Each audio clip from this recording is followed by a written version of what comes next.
Welcome to, oh wow. I feel like I should be up here. I feel like I'm meant to be up here. Well, actually, it's really my honor and pleasure to be here tonight. I'm Heidi Russell, founder of the International Women Artist Salon, and it's amazing to be here in this terrific space which supports emerging artists. So thank you, Dixon Place. I'd like to give a quick shout out to Sarah, our bartender over there. So if you feel thirsty, feel free to jump over there during the show and grab a drink. Actually, they have a cheese plate over there and I highly recommend the Fritos. Delicious. I just tried them. So if you hear crunch, crunch, crunch, that's me over in the corner.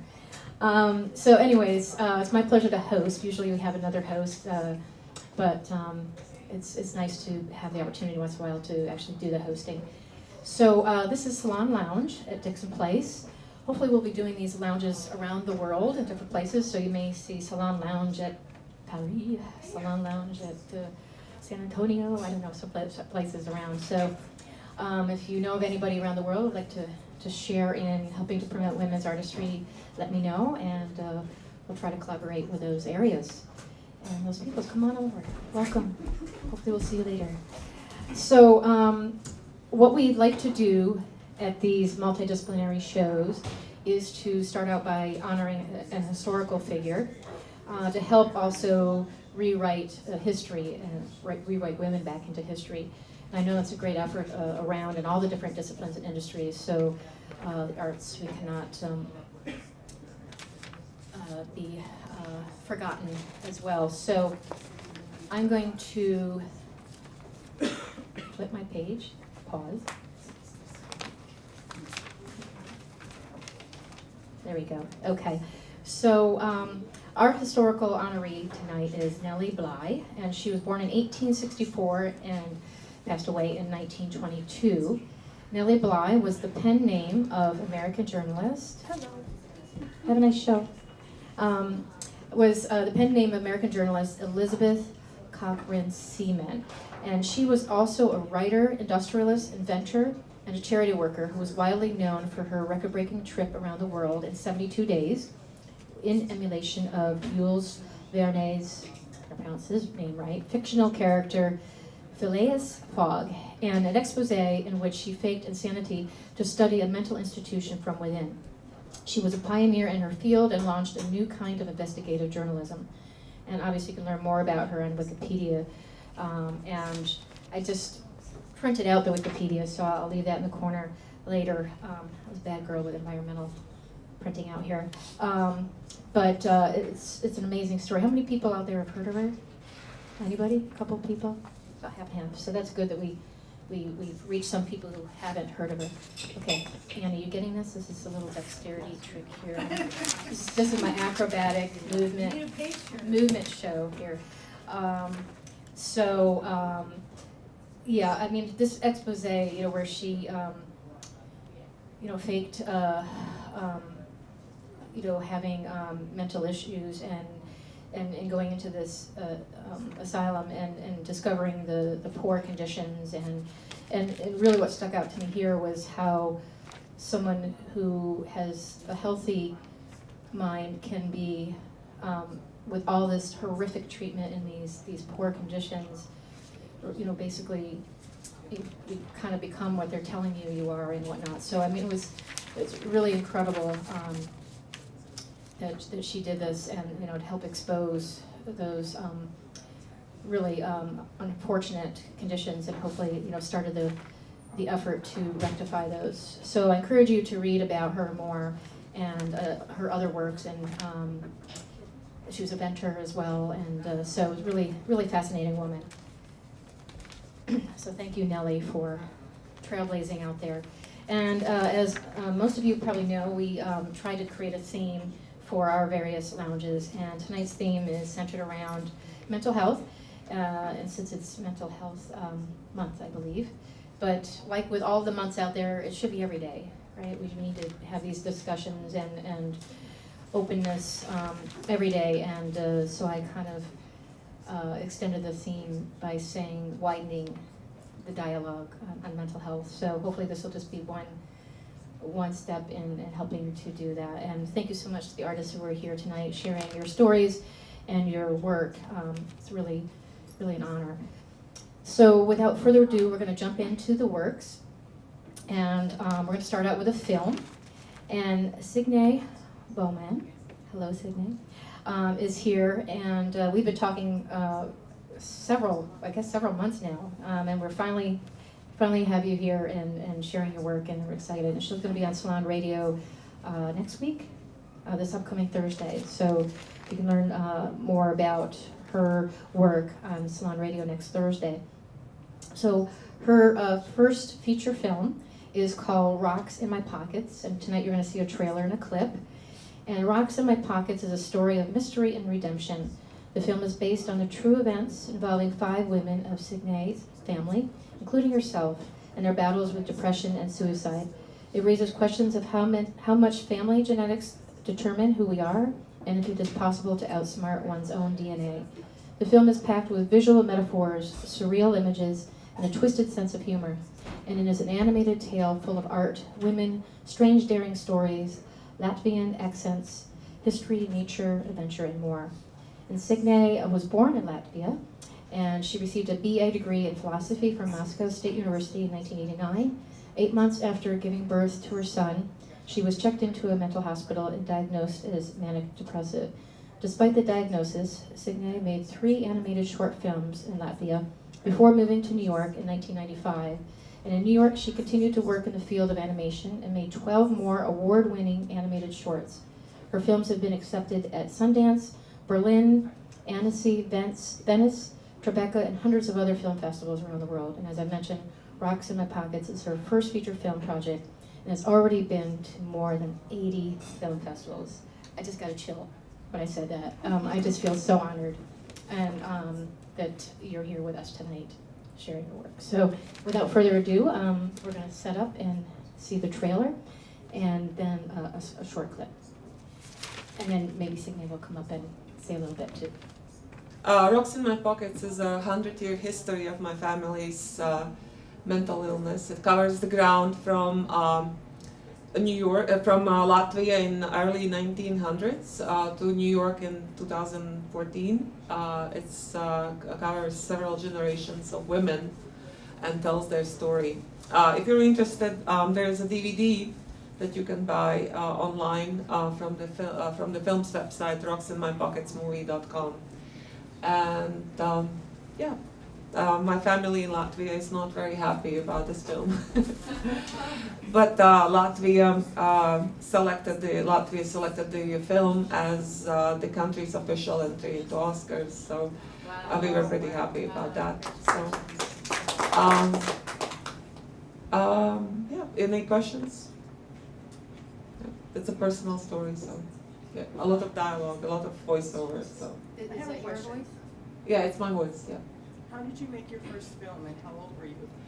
I was pretty old. My first film was called The Witch and the Cow, and I was about 26. That's pretty old for, And after that I made 15 short films and a feature film. Did you do your own animation? For the first 3 films that I made, I did not do animation myself. It was in an animation studio in Latvia, in Riga, and I had animators do it for me. But when I moved to New York, I had no money whatsoever, so I had to do everything myself. So Rocks in My Pockets took about 30,000 drawings, which is a big pile of drawings on paper, and I built paper mache sets. You know, you could see they're 3-dimensional sets. So, and I shot them in stop motion. And so then I combined the drawings with the sets in the movie. But I did all the drawings myself because that's the cheapest and fastest way to do it. Yeah. Great talent. Yeah, thank you. And Sturgis Warner, the film's co-producer, is here. So he's a theater director, and he helped. He directed the voiceover. And he also helped with the lighting design for the stop motion sets because I'm not so smart. Wonderful. Nice to have you here as well. Yeah, all right. Thank you very much. All right. Bravo. Thank you. Wow, I can't wait to see the whole film. It's really beautiful. I apologize for the colors, but it makes me look forward to it even more to see the bright colors and to share such a personal story with the world is beautiful, and we thank you.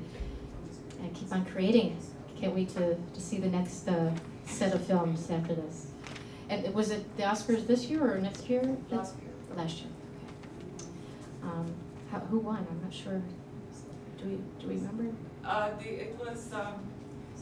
It was submitted in a foreign film category, and so in the foreign film category, Ida won, and it was an amazing film. Yeah, it was really tough competition.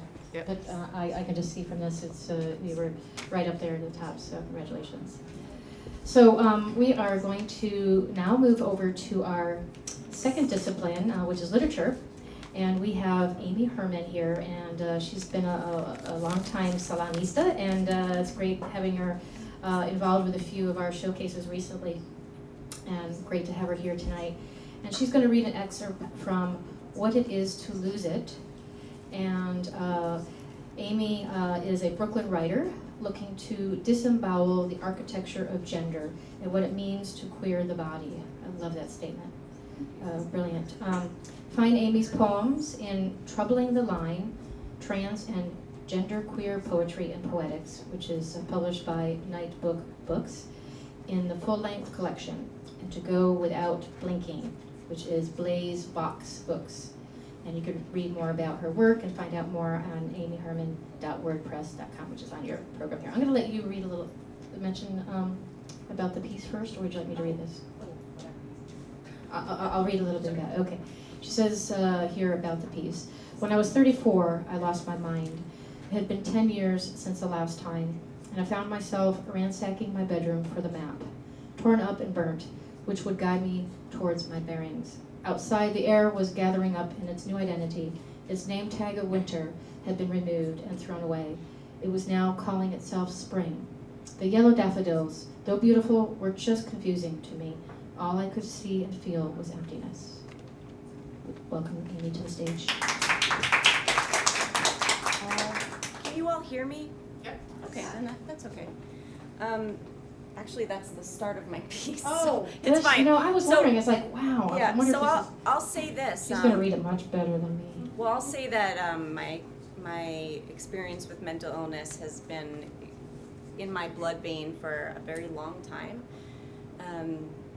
My mother has mental illness, and so sometimes I think about what I would be like before, and I'm not sure how relevant or necessary those thoughts are, but I've become more out about talking about it, and I realize that it's really a thread in so many people's lives in various ways. So just like anything, the power of writing and speaking is about talking about it.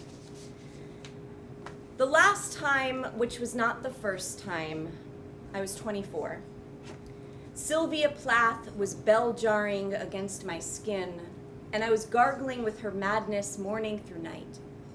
It was December, and confetti was being sliced and shaped for the upcoming new year. Resolutions were being imprinted into everyone's to-do lists, and I was at the ledge of my sanity, looking down, ready to jump. I remember digging out a business card given to me by my doctor, who after a routine exam asked me about all the scars on my arms. I told her they were aged. I told her I knew nothing about them anymore. She looked at me with squinted eyes, silently questioning the validity of my truth. "Take this," she said. Here's when she gave me a card with a phone number she had scrolled down of a helpline. "In case you, need help sometime," she said. Flash forward to several weeks later, I press each number hesitantly and listen as a soft-spoken voice asks me what's going on. I say, "I think I'm sad again." I say, "I think maybe I'm ready to jump." I say, "I have been rereading Sylvia Plath." Flash forward to hospital, to father worry, to signing my name to documents in order to remain at a place to well myself. The first time, which may have not been the first, was when I was newly 16. I was in the closet, in many ways, regarding how sad I was. Each day on yellow school bus towards school, I planned it. Imagined the ribbons tied to students' cars as they pretended to mourn me. Imagined what it would be like to no longer exist, to no longer be so sad. I lost my wallet once, dropped during a bike ride in Boulder, Colorado, but a considerate Samaritan returned it to me several hours later. They knocked me on my front door and just handed it to me. "Thank you," I said, completely baffled by their honesty. I lost my favorite red scarf somewhere in the Museum of Natural History during my first week of January of this year, but then I found it near the photo booth by the bathrooms. A month later, I lost it for good somewhere in the halls of a community college in the Bronx. Losing a mind is tricky. You can't exactly retrace your steps or ask a friend to ask their friends to keep an eye out for it. You certainly can't put up flyers or ask the subway conductor to make an announcement. "Excuse me, passengers. A lost mind weighing in at about 3 pounds was last seen in Crown Heights, Brooklyn, wearing a navy blue shirt. Please contact local authorities if you locate this mind." When I lost my mind at 16, my mother found me. I was sliced up and unconscious. My mind slowly crawled its way out of my body. I was gathered up and sent to stay in a hospital for 21 days. I was confused how I would retrieve my mind in a place that caused me to lose it even further. It grew blurry and the signal was weakening. I was around others that encouraged me to remain lost. I was given tiny capsules to swallow that slurred my mind into curious shapes. My appetite that I coveted was lost as well. It simply vanished, leaving me bony, translucent, and weak. I spoke a new language: Prozac, Wellbutrin, lithium, Zoloft, Zyprexa, Paxil, Xanax. 6 years later, I lost a brown corduroy cap, which I borrowed from my then girlfriend. I left it somewhere between a thrift store dressing room and a bike ride through downtown Denver. That night, when I told her of this loss, she cried. It had been in her life for a long time, with memories stitched into the fabric, visible only to her. She asked me to go and look for it. By then, it was nighttime and all the lights had been turned off, but I jumped on my bike and began retracing my steps. I begged the moon to point me toward the direction of this hat, but it was barely a sliver of light that night. When I got home, we mourned the loss of her hat and slept in silence. When I lost my mind at 34, it was due to various factors colliding. It felt like a gangbang of bad news. I lost my partner, then my therapist, and the dark in me was growing like persistent ivy all throughout my body. I could feel my sense of direction weakening. Food, which once gave me such pleasure, was making me sick. I couldn't chew. My skin was beginning to show imprints of my wandering mind. My white skin with old scars was turning red with new scars. My tongue was no longer being utilized, and my spit dried up. I may have stopped swallowing. What was there to swallow? My mind was gone, and I could feel myself slowly slink away like a snake, slithering out of its skin, but I wasn't looking to regrow anything. Instead, I was ready to disintegrate. When I was somewhere between 8 and 10, I lost a moccasin in a brook behind my best friend's house that we weren't allowed to wander in, so I couldn't tell anyone of my loss. I can't remember how I explained my arrival that night with one bare foot. I can't recall if anyone even noticed. When I lost my mind, no one asked me if I wanted help looking for it. People don't tend to talk about this kind of loss. Sometimes when people ask me how I am, I really just want to say mentally ill but physically strong. Basically, I'm just searching for the balance of my mind. I got it back, my mind. My skin of scars, no more new ones though. I've given up on the pills, so I'm free from the side effects. I've got my appetite and my voice back. I wouldn't say I feel complete ease that I'll never lose track of my mind, but I've hoarded enough maps to make sure I'll at least find my way back to it sooner if it tries to bail again.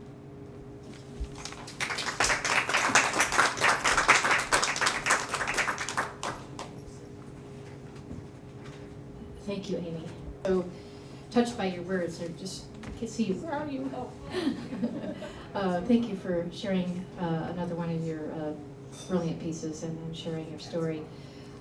Is this part of a longer story? Perhaps I mean, that is in of itself the piece right now. Yeah. Okay. All right. I wasn't sure if it was part of a larger story or book or anything. But you have many wonderful poems out there, and you're a great performance poet as well. So I encourage everybody to get out and see Amy and all of her glory in other places as well. So thank you again. Okay, don't worry, the next page, I'm not going to read the whole next page. But we wanted to include all of these amazing women that are involved in this next project, and it's a full-length, one-woman show play called Post-Traumatic Super Delightful, which is PTSD in its new form. So it's really impressive. And I'm just going to read the bios of the two ladies that are here tonight, Antonio Lassar and Angela Dumlau. Hopefully I did justice to their names. And I'm going to read their bios, and then Angela, who is the director, is going to come up and tell you a little bit more about the piece, and then Antonio is going to perform for us. So Antonio is a playwright and performer, and is first and foremost, get this ladies, a Beyonce enthusiast. So she is also an actor, poet, playwright, and musician. Antonia spends some of her time touring her other one-woman show, God Box, around the country to engage great people in interfaith dialogue. As a playwright, Antonia believes that the silence is the food of oppression, and her projects aim to dismantle hatred with communication, humor, and understanding.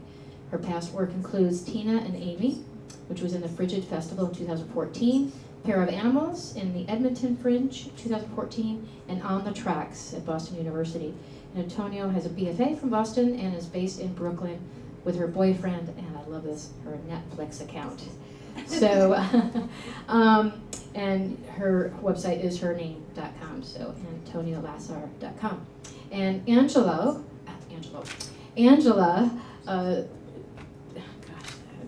Dumlau, there we go, we got it. She's the director, as I mentioned, and she's a queer Filipina American director and theater artist dedicated to new work, non-realism, and intersectionality. In directing, she has directed Say My Name, a benefit concert for the Trevor Project, and Glutton for Punishment in the Estrogenius Festival, which she won Best Director Award. Woohoo! Congratulations. We've been involved with the Estrogenius Festival as well, so it's great to have that synergy. And also Between, which is Gallatin Arts Festival. Boom by Peter Singh Naktrib at the Molly Thatcher Kazan Memorial Prize. Wow, I love all these names. And The Vagina Narrative, 8, and that is, 8 is a separate play, right?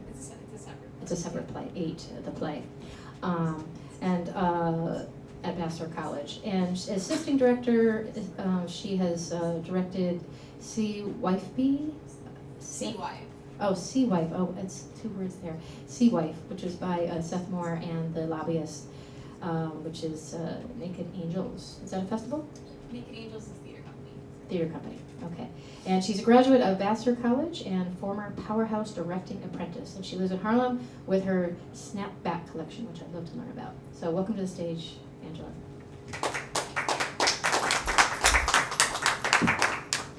Hi everyone, I'm Angela. I'm the director of Post Traumatic Super Delightful, PTSD, and I just want to tell you a little bit about the show before Antonia comes up to perform. Tonight you're going to be seeing a short adaptation of the piece, performed by also the playwright of the piece, Antonia Lassar.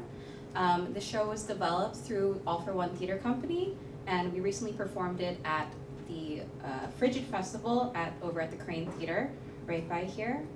This summer we are going to the Minnesota Fringe Festival and the Edmonton Fringe Festival in Alberta, Canada, which we're very excited about. And then after that we're embarking on a tour of colleges and universities, which the show is really for. And Antonia and I would love to talk to you after the salon about it. So I'd like to welcome to the stage Antonia Lassar.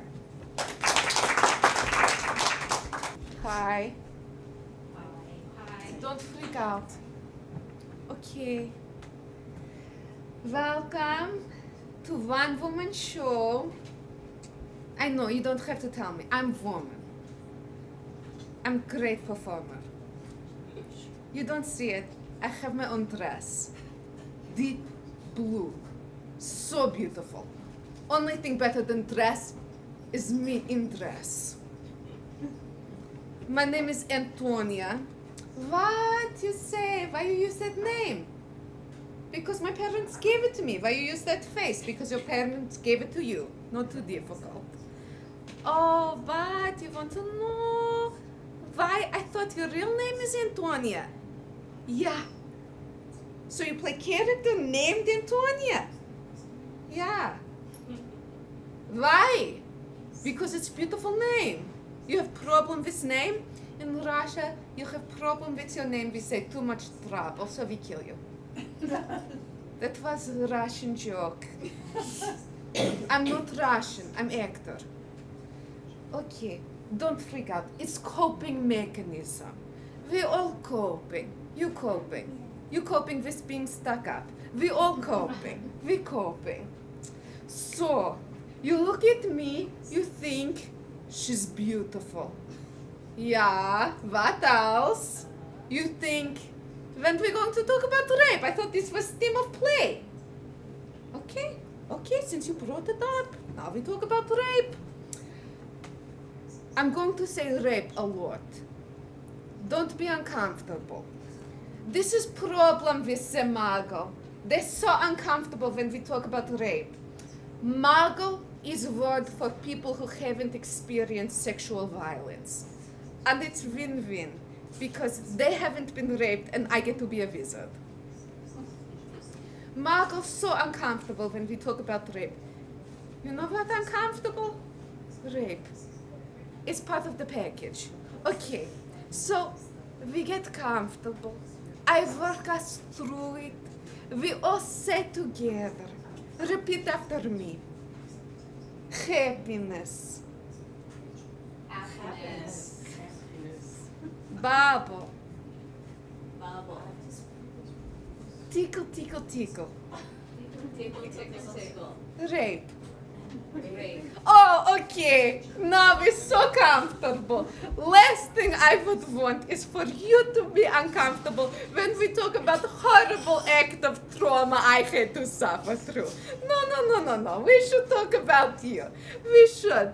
Yeah, okay. You want to be in play? All right. I cast you in play. You play the role of patriarchy. And you two on either side smash it. Go. Smash it. Smash her. Yeah, this would be easier in Russia. So why I talk about patriarchy? Because I give you context. You're so lucky. Free context from me to you. More context. In this country, we have big problem. You know what is Title IX? Title IX is law. You know what is law? Yeah? Okay, good. So smart. Title IX is a law that say no person can be discriminated from education or activity on the basis of gender. This is, if you know it, this is same law about including women in sport, but it also includes sexual violence. Because if there is sexual violence on campus, it prevents students from having access to safe education. Yeah? See, I can say very intelligent things in this accent. You sick of this accent? You sick of this accent? Okay, I play another character. Hello, I'm identical twin. Title IX. If you're smart, you already know what is Title IX because it's in news. In this country, over 100 schools under investigation for Title IX violation. What is violation? Okay, I tell you. Violation. Example. Survivor have to testify in same room as perpetrator. Violation. PTSD is mental disability. What if survivor have no academic allowance? Violation. What if survivor fail in class because teachers don't understand they need help? Violation. What if perpetrator allowed back on campus? Violation. What if school not doing anything to treat effect of trauma? Violation, violation, violation, violation. This is everywhere, at every school, not just one under investigation. The students are being eaten by sexual assault. So Antonia, why are you doing funny play about sexual assault? This is terrible. Funny. Funny. This is laughter. Laughter means connection with someone, which is sign of healing. Okay, I have to tell you this. I was raped. And I had bad trauma.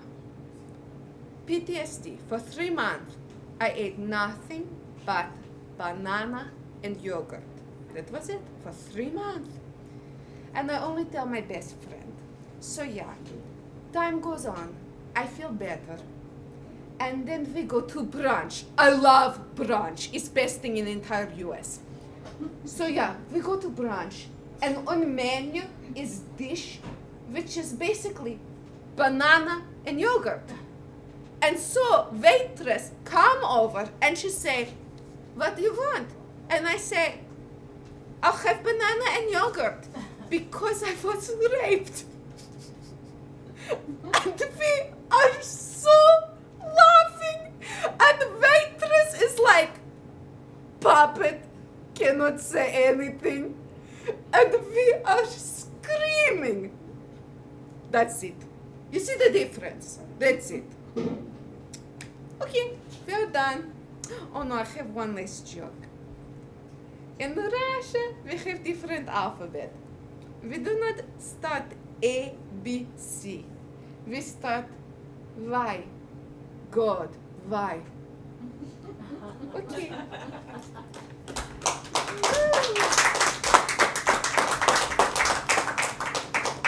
Oh, brilliant, wow.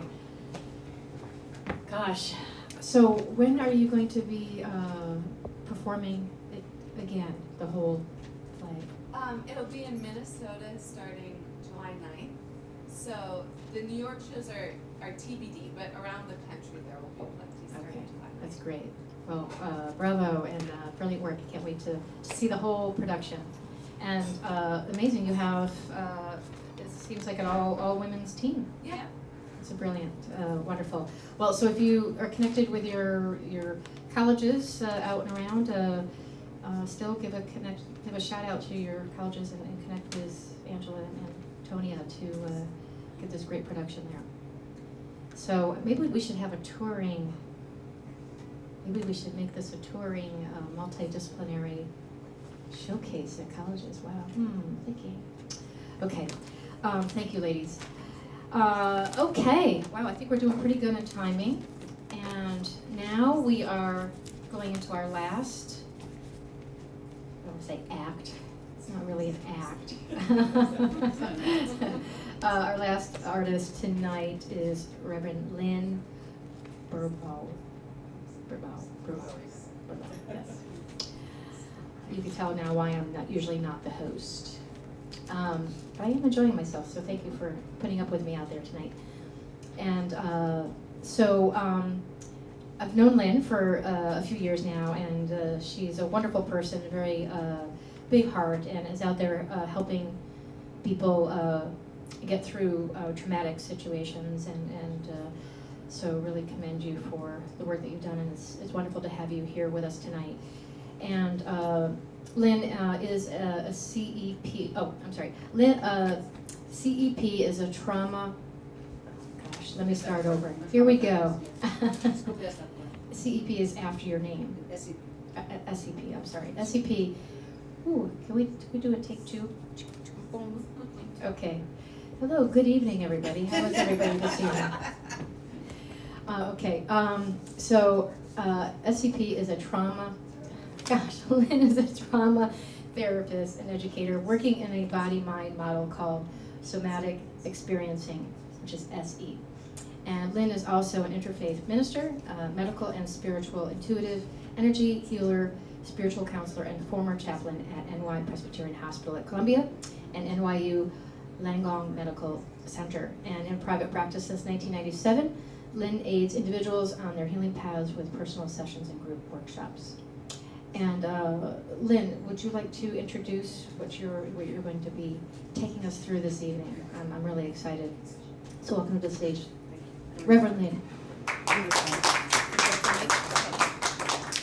Hi, everybody. So, as Heidi said, I'm a trauma therapist and an educator. Would you like a chair? Not the control to sniff. I mean, I'll use it, but thanks. I have bad knees. And the model I work in is a very interesting model. It's a body-mind model, and it's called SE or somatic. Soma is your body, right? So soma experiencing is experiential. So, I work in all kinds of trauma: physical trauma, emotional trauma, developmental trauma, prenatal trauma. I mean, it's the gamut. Trauma runs the run. Surgical trauma, whatever. The model I work in talks about how we're working actually with the brain in the back here, your reptilian brain, your brain of survival, fight, flight, and freeze. And we've talked a lot about tonight about post-traumatic stress disorder. In my world, we actually reframe that, and we call that post-traumatic stress syndrome. It's not a disorder. It's a biological response that something happens in the system that causes the system to become out of what we call regulation. It's your nervous system. So Dr. Peter Levine, who developed this model many years ago, and it's taught all over the world, and I've helped teach many, many professionals in the last 12 or 13 years, is fascinating because trauma happens to the system and it makes things, it's very quick, and it just regulates the system very quickly. So when you go back and work the work that we do is very gentle. And also we titrate, which means chunk down things very small so you can digest it and work it. But it's complicated in many ways, but it can be worked. You've got two branches to your nervous system. You've got your sympathetic and parasympathetic.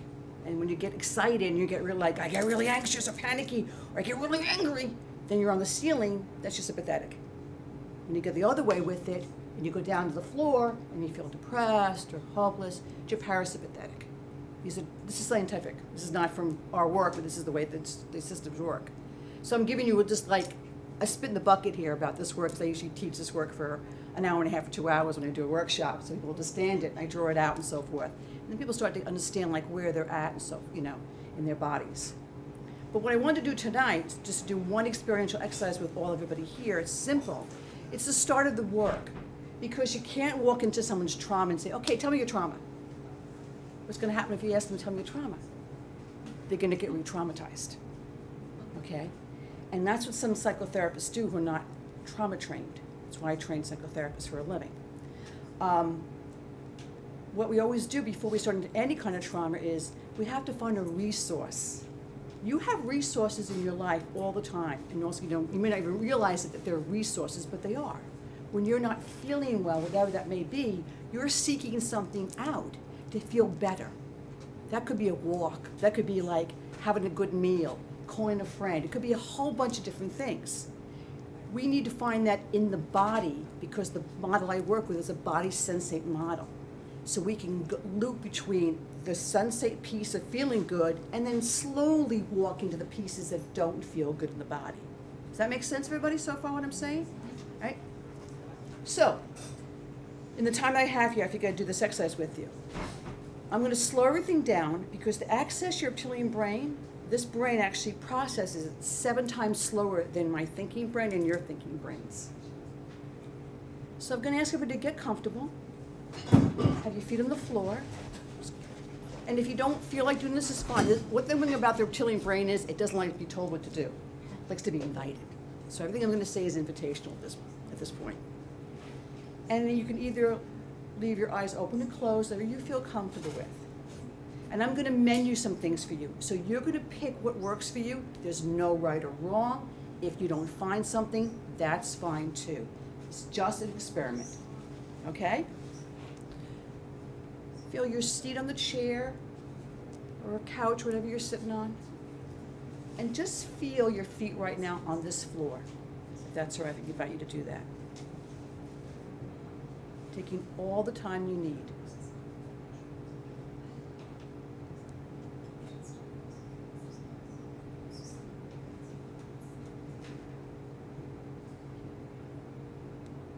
So I'm going to invite you to see if you can find even one molecule in your body right now that feels either comforting, relaxed, or soothing.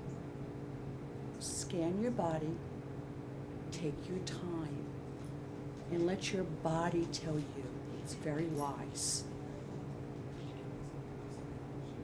Just one molecule.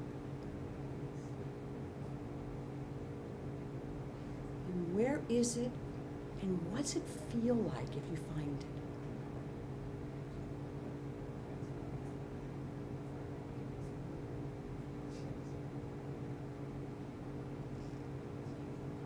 Now, if your body doesn't give you a molecule right now because it doesn't feel that comfortable, that's fine.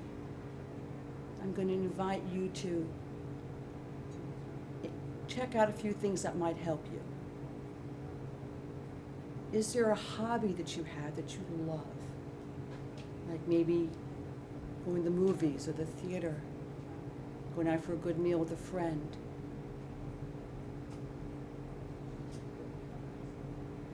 Bike riding, playing tennis, skiing, whatever. And when you think about that activity, be curious what happens, what you feel in your body.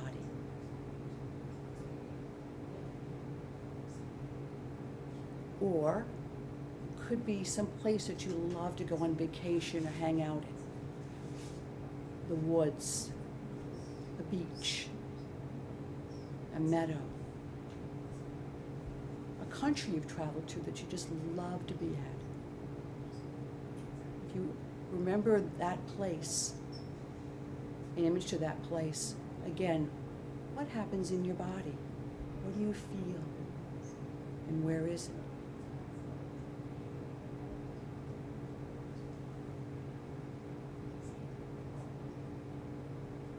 Or it could be someone in your life, a loved one, a spouse, a partner, a family member, a good friend, or even an animal that you have. Unconditional love. When you think about a person or an animal, again, bringing it back to your body. And you image to that. How do you feel? And taking all the time you need, bring your awareness to that molecule or place, whatever you found, and just hang out there and be curious what happens when you hang out there. How do you feel?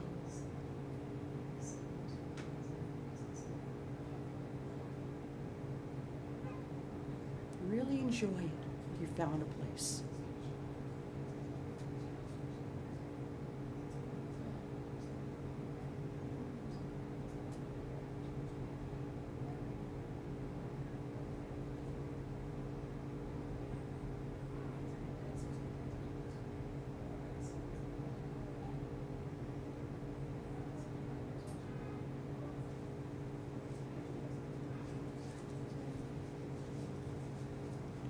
And knowing that you can always go back to this place, you have cellular memory.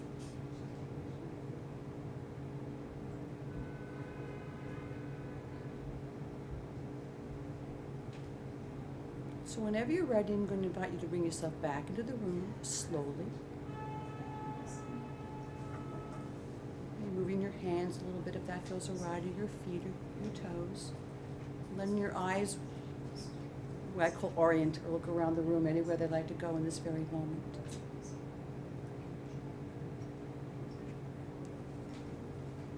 And I'm just curious if anybody wants to share, or did everybody find something? Feel good? Help the body to shift to a good space? That's the start of my work. Can you answer any questions real quick? Any questions? Yes. Do you consider yourself a teacher or a therapist? I'm both. I have a private practice and I'm also an educator because I trained many people in the last 12 years, so I do both. You've operated in therapy in New York City years. Yes. I have an office here in Manhattan, I have an office in Westchester.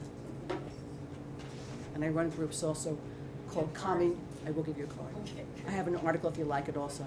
I run groups called Calming Your Nervous System. Tools to learn how to help your nervous system before it goes into what I call overdrive, hit the ceiling, or plummet to the floor.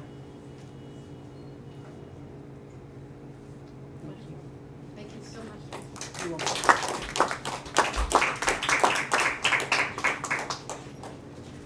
Well, I could just stay there all night. That's good. Yeah, I definitely need to do more of that.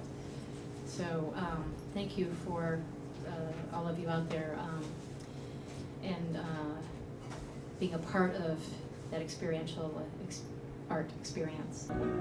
Okay.